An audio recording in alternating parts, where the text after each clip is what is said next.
they will be using at Disney World in Orlando. Players have been adamant that social justice issues play a major role in the NBA's return to play for this abbreviated season. So as the nation debates the scope and breadth of what defund the police actually means, crime is on the rise in a number of big cities. And South Carolina Senator Tim Scott thinks he knows why.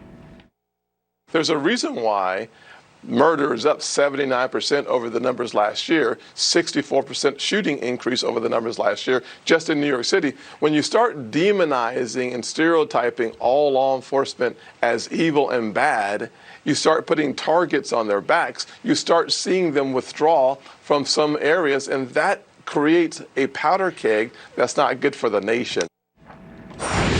All right, let's continue the conversation with the mayor of Inglewood, California, former police chief himself, James Butts, and KTTH Seattle radio talk show host Jason Rantz. Great to have you both with us tonight, gentlemen.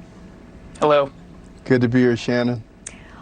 Okay, so let's start in New York, where apparently between June 19th and 28th, there were 83 shootings and 112 victims. That's way up over the same period from last year. But here's what Mayor de Blasio says about defunding or changing the funding for the NYPD.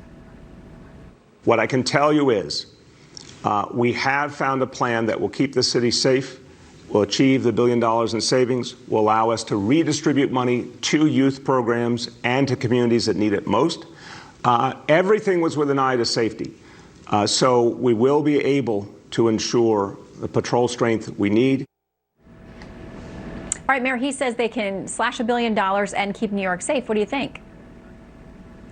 Well, here's the thing, Shannon. I've run 3 police departments, and I know one thing. In every one of them, there weren't enough officers to do the job that needed to be done. Because the police are the few, the people are the many. And so they are policed by cooperation, if they believe the law is just and if it's enforced justly. Now, that being said, to think that you're going to take a situation that has been allowed to happen because our police departments in total have not been managed properly and think in this time of crisis now you can cut the police departments, you're sadly mistaken, and you're going to cause big problems for public safety. All right, well, let's talk about some of the problems they've been having in Seattle, because, Jason, you're there on the ground. You're hearing from people and seeing this for yourself every day. We're told 2 more early morning shootings in CHOP, a 16-year-old dead, a 14-year-old in critical condition. The mayor had said this thing was negotiated. They were going to move out. What's the status? The status is the status quo. They're doing absolutely nothing. Last week, after a weekend of violence that left a 19-year-old kid, black male, murdered, they said that it was too dangerous to continue. So they said they were going to clean it up. They didn't clean it up. And as a result of not cleaning it up, you have another death, a 16-year-old black teenager and a 14-year-old black teenager seriously injured and in a hospital.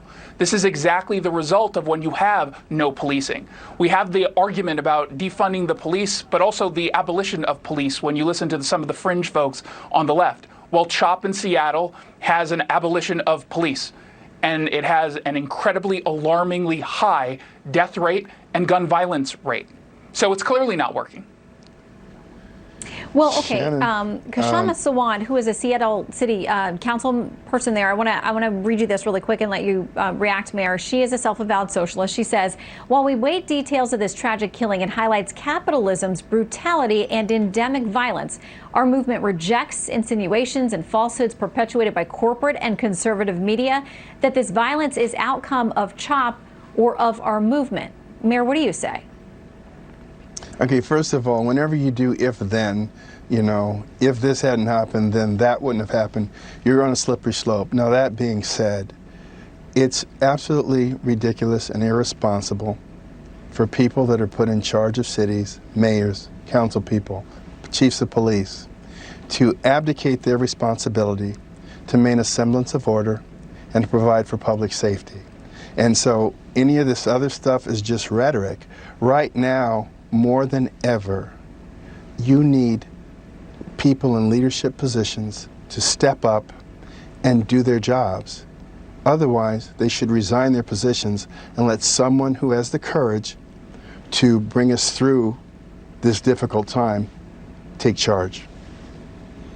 Well, it looks like it remains an impasse for now in Seattle. Jason, Mayor Butts, it's great to have both of you with us. Thanks for coming back. Thank you. Thank you, Shannon.